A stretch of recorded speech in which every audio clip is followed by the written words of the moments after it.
Gold, trusted gold buyers. మీరు తాకట్టు పెట్టిన బంగారాన్ని విడిపించి ఈ రోజు ఉన్న మార్కెట్ ధరకు కొనబడను.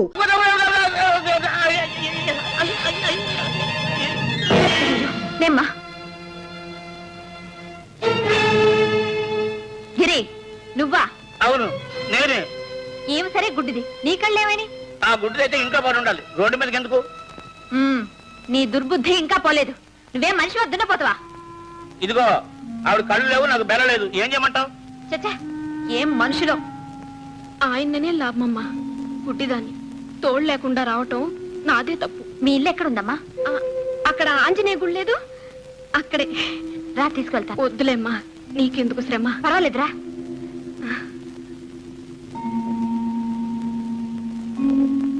కూర్చో.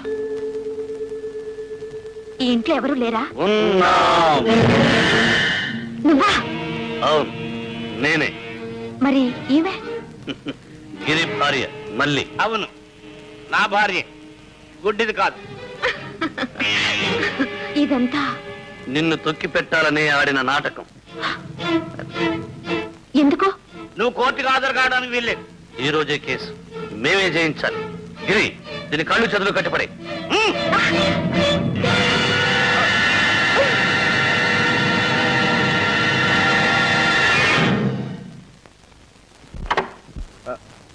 కోర్టుకు టైం అయింది. అమ్మగారు ఎక్కడికి వెళ్ళారో వెళ్ళి తీసుకు.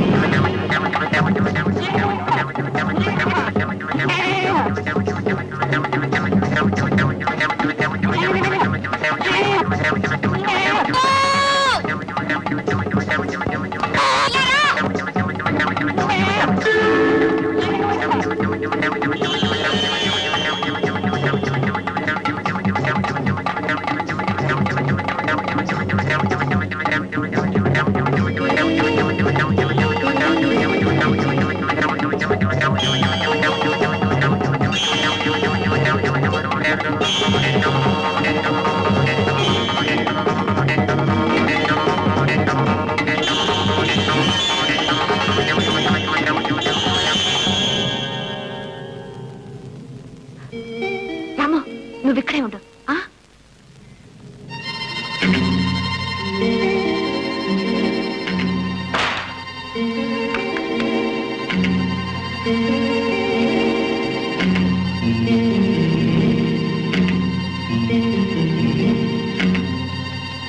రాము, ఇదిగో, దీన్ని తీసుకుపోయి పోలీస్ స్టేషన్లో ఇచ్చేసాయి. పోరా.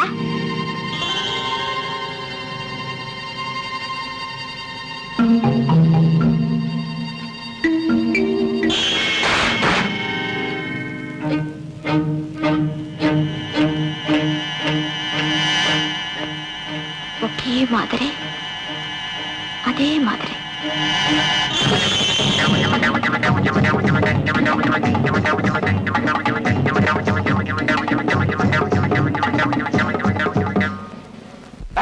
ఎవరు దీని లోపలికి రానిచ్చింది?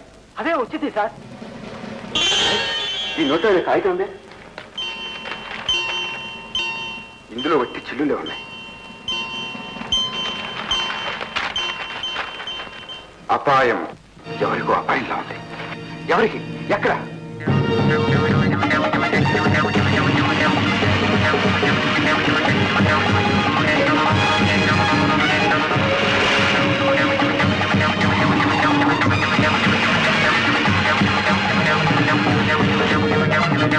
గిరి, కోర్టుకు టైం అయింది. దీన్ని జాగ్రత్తగా చూస్తుండు.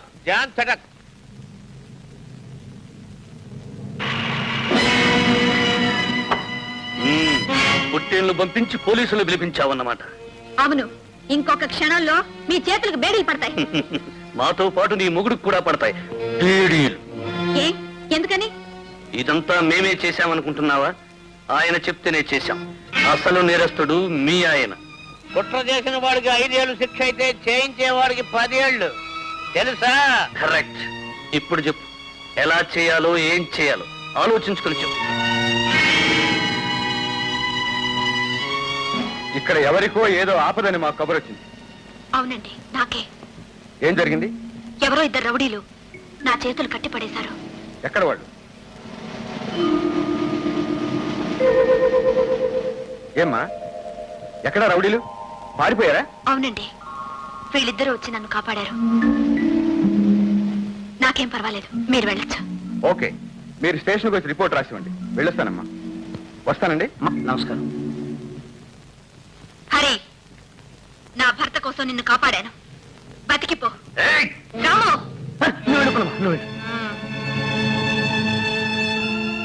ఉన్నమ్మా.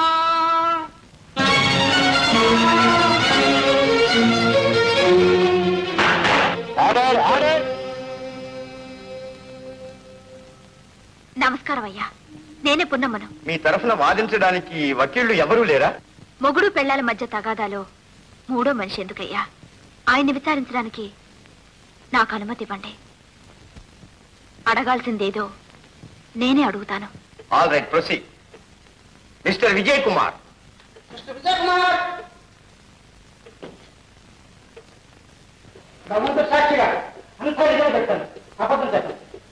భగవంతుని సాక్షిగా అంతా నిజమే చెప్తాను, అబద్ధం చెప్పను.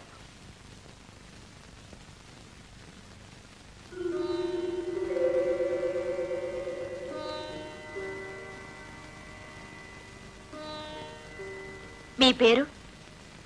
విజయ్. మీకు పెళ్ళైందా? అయింది. బ్రతికించారు. పెళ్లి కాలేదని చెప్తారేమో అనుకున్నా. మీ భార్య పేరు? పున్నమ్మ. పర్వాలేదే, భార్యను మరిచిన భార్య పేరు గుర్తుంచుకున్నారే. సరే, మీకెంతమంది బిడ్డలు? ఒక్క బిడ్డే. పిల్ల పిల్లాడా? పిల్లాడని విన్నాను. భేష్. భార్యని తెలుసు, భార్య పేరు తెలుసు. ఆ భార్యకు పుట్టిన బిడ్డ సంగతి మాత్రం తెలియదు. విన్నారు అంతేనా?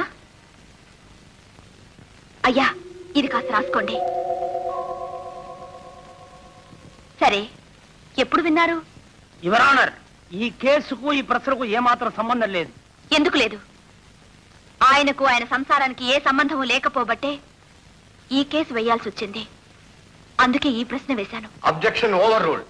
విచారణ కానివ్వచ్చు. మీ పిల్లాన్ని గురించి ఎప్పుడు విన్నారు? నేను వేరుగా ఉన్నప్పుడు. ఎందుకు వేరుగా ఉండాల్సి వచ్చింది? నువ్వంటే నాకు ఇష్టం లేదు కనుక. ఓహో, నన్ను చూస్తేనే చాలని, నాతో మాట్లాడితేనే చాలని పొలాల్లో చెరుకు తోటల్లో నా వెంట పడ్డది ఇష్టం లేకేనా? అప్పుడున్న ఇష్టం ఒక బిడ్డను కన్న తర్వాత లేకపోయిందా? ఏమిటి కారణం? మీ నాన్నగారు అంటే మా మామగారు మీకెన్ని లక్షల ఆస్తి ఇచ్చి వెళ్ళారు? సుమారు 30 లక్షల ఆస్తి. ఇప్పుడెంత ఆస్తి ఉంది? 10 లక్షలు. అంటే 20 లక్షల ఆస్తి ఖర్చు అయిపోయింది.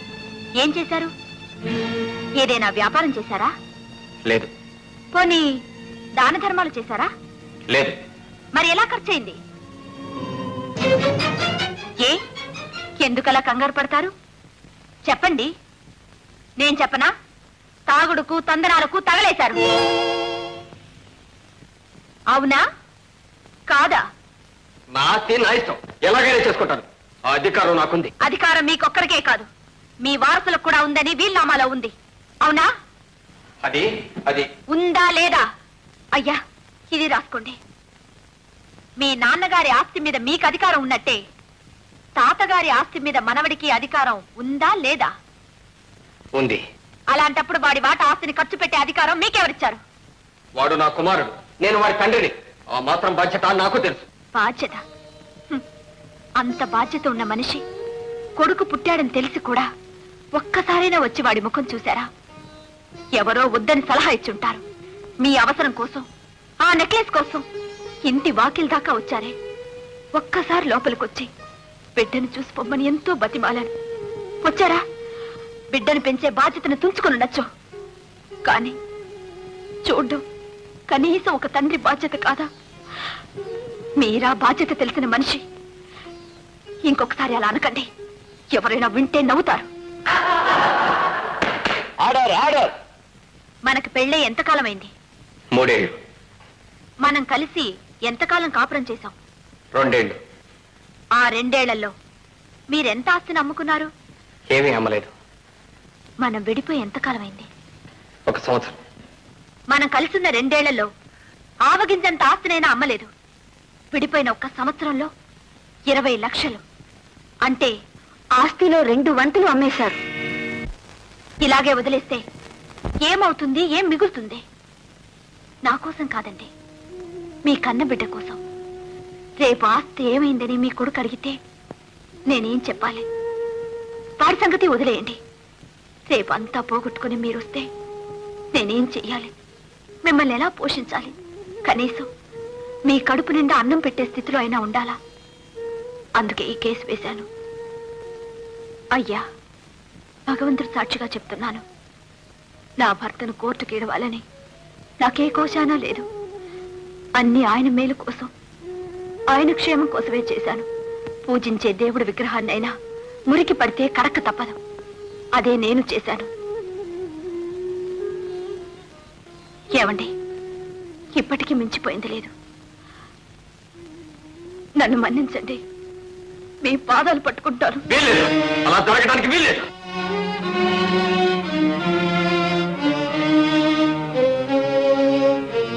మిస్టర్ వరదాచారి, యువర్ ఆనర్, ఇంత విన్న తర్వాత అడగాల్సింది ఏం లేదు. సరే, తీర్పు రేపటికి వాయిదా వేయబడింది.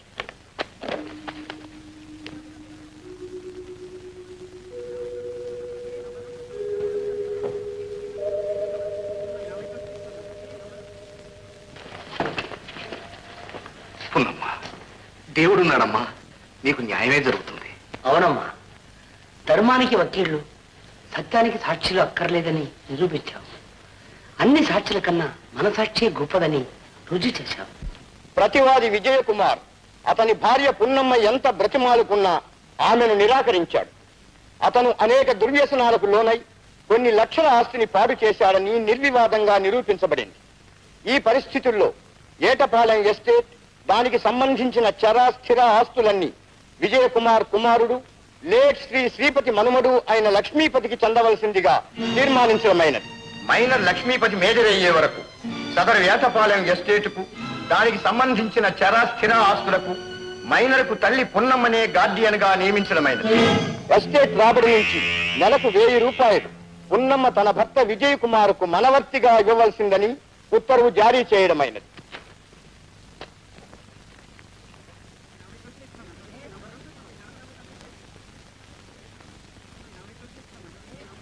విజయ్, కేసు అయ్యేదాకా ఆగమన్నా. ఆగా, ఇప్పుడేమంటా? గుప్తా గారు, హైకోర్టుకు అప్పీల్ చేస్తున్నాను, దయచేసి అప్పుడు దాకా ఆగండి. నీకే హైకోర్టు, సుప్రీంకోర్టు పోతూనే ఉంటాం. నన్ను నీతో పడమంటావా? అదే వీలే. ఇది ఫోర్జరీ కేసు. 24 గంటల్లో డబ్బు చెల్లించావా సరే, లేదా నిన్ను అరెస్ట్ వారెంట్ చేస్తాం. రమణ, రమణ, ఏమ్మా? ఆ దివాళా తీసిన విజయ్ వస్తే లోనికి రానివ్వద్దు. ఏమిటి? నేను దివాళా తీశానా? అవును. ఏమన్నా? ఆస్తంతా దిగమింగి ఇప్పుడు నా దగ్గర పైసా లేదని నన్ను దివాళా కోరంటావా? మళ్ళీ మళ్ళీ ఇలా ఎవరి కొప్పులు కోర్చుకుండా వద్దు, వద్దు, నన్ను చంపద్దు. నీ ఆస్తిని కాజేసింది, నీ ఐశ్వర్యాన్ని మింగేసింది నేను కాదు, ఆ హరిగాడు. అరే, అవును, కేవలం నాకు నెల ఖర్చులు ఇచ్చేవాడు, అంతే. నాకేం తెలియదు. మరి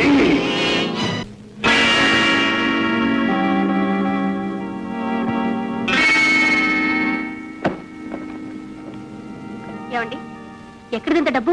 అప్పు చేశాను. అబ్బా, దేనికి? దేనికా? ఏమండి చెప్పండి. మీ అన్నయ్య సేట్ దగ్గర అప్పు చేసి ఆస్తిలో 2 వంతులు తాగి తందనాలాడి కుటుంబ గౌరవాన్ని నాశనం చేశాను. ఆ ఆస్తిని విడుదల చేయడానికే అప్పు చేశాను. అబద్ధం, పచ్చబద్ధం. అన్నయ్య, నీచుడా, అప్పు చేసావా?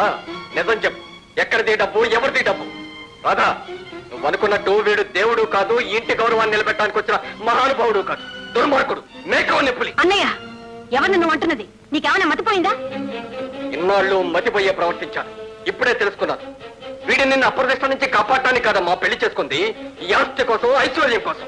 వీడి అసలు రంగు ఇప్పుడే బయటపడింది. అన్నయ్య, చాలు నీ నిందలు. కేసులో ఓడిపోయావు, నోటుకొచ్చినట్టలా వాగుతున్నావు. Correct Radha, correct. మీ అన్నయ్యకు నిజంగా పిచ్చి పట్టింది. ఇలా వదిలేస్తే ఏమైనా చేస్తాడు. ఏం కూర్చావు? నిన్ను విజయ్ గారు. నేనే. గుప్తగారు, విజయ్ మీ డబ్బు చెల్లించాడు. అరెస్ట్ వారెంట్ తెచ్చారా? వెంటనే మీరు జైల్లో పెట్టించండి. అవసరం లేదు, విజయ్ గారి భార్య నా బాకీ మొత్తం చెల్లించారు. ఆ విషయం చెప్పడానికే వచ్చాను. వెళ్ళొస్తాను. విన్నావా రాధా, నా భార్య నా అప్పు తీర్చింది. అదే నీ భర్త నన్ను జైలుకి పంపించాలని చూశాడు. ఎప్పటికైనా తెలిసిందా ఎవరు ఏమిటో? ఎవరేమన్నా, చెడిపోయిన నన్ను కడుపుతో ఉందని తెలిసి చారదీసి పెళ్లి చేసుకున్నాడు. ఆయన దేవుడు కాదు రాధా, కానే కాదు. నిన్ను చెరిచింది ఆయనే, నిన్ను గర్భవతిని చేసింది కూడా ఆయనే. అబద్ధం! నీ భర్తకు నాకు చెడిందని తెలిసే ఎత్తు వేశావు. కాదు, రుజువులతో పాటు వచ్చాను. ఇదిగో. అచ్చే, నీకెలా వచ్చింది? సుందరం, జరిగిందంతా చెప్పు. ఒకరోజు హోటల్లో గ్రేప్ జ్యూస్లో మొత్తం మంది కలిపేమని ఆయన చెప్పాడు. నేను ఇచ్చాను. ఆమె స్పృహ తప్పి పడిపోయింది. ఈయన చర్చి వెళ్ళాడు. ఆ రూమ్ లో నాకు ఈ చైన్ దొరికింది. దీన్ని నమ్మబోతుండగా అమ్మగారు పట్టుకున్నారు. ఇది నీకు ఎక్కడిది, నిజం చెప్తావా లేకపోతే పోలీసులకు చెప్పమంటావు అంటే భయపడి జరిగినంత చెప్పేశాను. అంతే. నువ్వు వెళ్ళొచ్చు. ఇంత చేసి ఏమీ తెలియనట్టే. అంతేకాదు, నిన్ను మెట్ల మీద నుంచి తోసింది నీ భర్తే. కాదు, నే కాదు, నే కాదు. రాధా, ఆనాడు నిన్ను మెట్ల మీద నుంచి తోసింది నేనన్నావే, అప్పుడు నా ముఖం చూసావా? లేదు, చీర మాత్రం చూశాను. ఈ చీరేనా? అవును. మళ్ళీ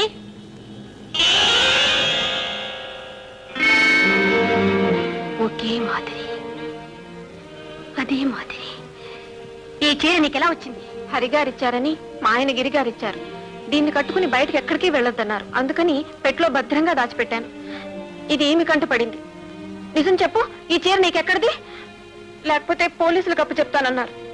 అందుకని భయపడి నిజం చెప్పేశాను. నువ్వు వెళ్ళొచ్చు.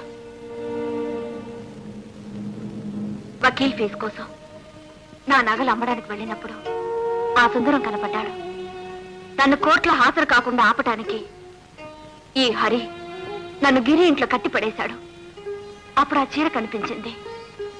రాధా, ఇప్పటికైనా అర్థమైందా ఎవరు ఏమిటో?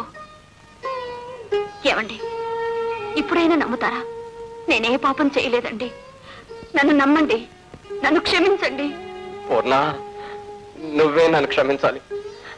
ఈ నీచుడు మాటలు విని నీకు చేయరాని ద్రోహం చేశాను. పూర్ణ, వాకిలి వరకు వచ్చి నా రక్తాన్ని పొంచకబట్టిన ఒక్కగానొక్క కొడుకుని కళ్ళారా చూసుకోకుండానే తిరిగొచ్చాను. ఈ పాపాత్మని నువ్వే క్షమించాలి పూర్ణ, నువ్వే క్షమించాలి. అంత మాట అనకండి హరి. పసిబిడ్డ లాంటి మనిషిని, పాలకుండ లాంటి మనస్సును ఎందుకింత పాడు చేశావు? ఆ రోజు నువ్వు నన్ను చెరచాలని ప్రయత్నించినప్పుడు నీకు బుద్ధి చెప్పి మార్చి నిన్ను మంచివాణ్ణి చేశాను. క్షమాపణతో నువ్వు రాసిచ్చిన ఆ ఉత్తరాన్ని నీ మాటలు నమ్మి చించేశాను. అందుకు ఫలితం ఇది. ఏమిటి ఏమిటి అనేది? ఇవన్నీ నాకు చెప్పాలని ఎంతో ప్రయత్నం చేశాను, కానీ మీరు వింటేగా. నిన్ను ఆగండి. ఇంత పాపాన్ని మూటగట్టుకుని ఎక్కడికెళ్తారు? మిమ్మల్ని వెళ్ళనివ్వను, వెళ్ళనివ్వను. ఏమిటి ఏమిటి మీరు చేస్తున్నది? అతన్ని చంపితే మీ చెల్లెలు పర్వాలేదు వదినా. ఈ పాపిష్టి మనిషితో సుమంగలిగా ఉండడం కన్నా సావడమే మంచిది. పాపాత్ముడా, దీంతో నీ పాపం పడ్డింది. నువ్వు బ్రతకూడదు. నిన్ను రాధా, నేను మారిపోయాను. నా పాపాలన్నిటికీ ప్రాయశ్చిత్తం చేసుకుంటాను. నన్ను క్షమించు రాధా. ఉన్నమ్మ, మొదటి నుంచి నువ్వు నా దారిలో ముల్లైపోయావు. నా నేరాలని నిరూపించావు. ఇక నువ్వు బ్రతకటానికి వీల్లేదు.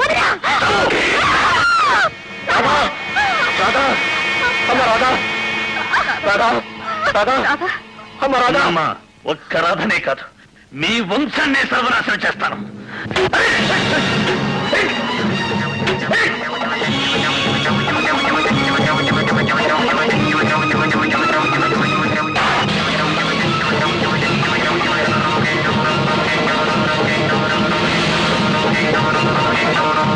అన్నయ్య, నువ్వు మాత్రం ఆ దుర్మార్గుణ్ణి వదలొద్దు. అమ్మా, నిన్ను ఈ పరిస్థితుల్లో వదిలిపెట్టి. అన్నయ్య, నాకేం పర్వాలేదు. నువ్వు వెళ్ళన్నయ్యా, నువ్వు వెళ్ళన్నయ్యా. పూర్ణ, రాధను జాగ్రత్తగా చూస్తుండు. వదినా, నిన్ను, నీ మనసును అర్థం చేసుకోలేక ఏవేవో మాట్లాడినాను. క్షమించొదినా. రాధా, నన్ను క్షమించొదినా. రాధా, వదినా. రాధా.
రాము నీ కాళ్ళు పట్టుకుంటాను. నేను చేసిన తప్పు క్షమించు. జీవితం నుంచి ఎప్పుడూ చేయను. రాము రాము నీ దండం పెడతాను. రాము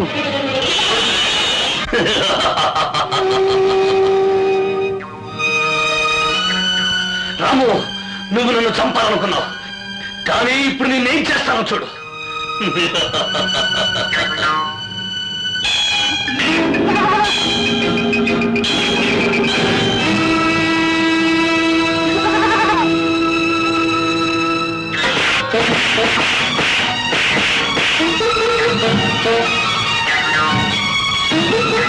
రాము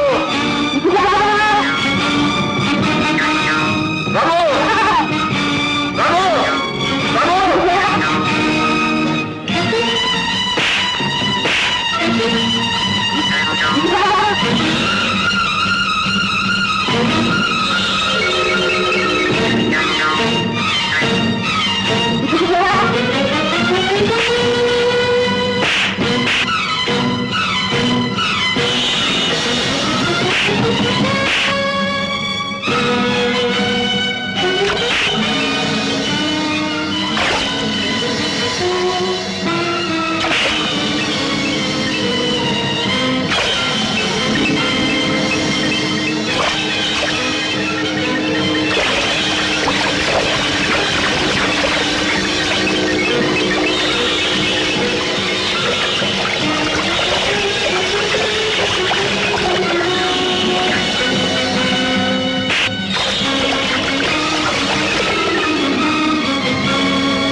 హరిబాబు గారు, ఇదంతా విని మిమ్ము చూద్దామని వచ్చాను.